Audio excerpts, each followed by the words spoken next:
Hello guys, আসসালামু আলাইকুম। Merchandising কি পরিমাণ এনজয় করতেছেন আপনি? মার্চেন্ডাইজিং এর কোনো এনজয় নাই, হুম, বউ পোলাপান নাই। মানে ওই যে একটা নাটক দেখছিলাম না? যে হুম, একটা সংঘ খুলছে।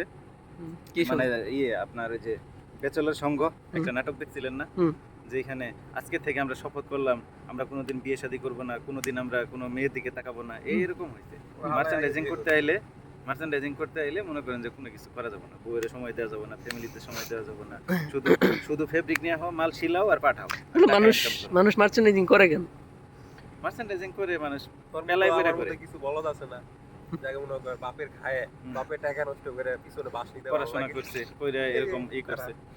মানুষ এজন্য বাঁচাই তো ফ্যামিলির জন্য, একটু মানসিক শান্তি বা একটু সুখ প্রশান্তির জন্য, তাই না? আপনি মানসিক শান্তি পাবেন না তো। এখান থেকে আপনি বাসায় যাবেন, কাজ মাথায়। হুম। এই ওই মালটা কেমনে করলো? এই মালটা কেমনে হইলো? এটা কি কি করছিলাম? করতে পারি আমরা যদি একটু ভালোভাবে বাঁচতে চাই, ওই মানসিক যে শান্তি ফ্রি? রাত ভাই যেটা বললো একটা রেস্টুরেন্ট দিয়ে কাজ কাম করলাম নতুন নতুন কিছু আইটেম বাইর করলাম যেমন ওই যে তার পটলের মিষ্টি বাইর করলো পটলের মিষ্টি।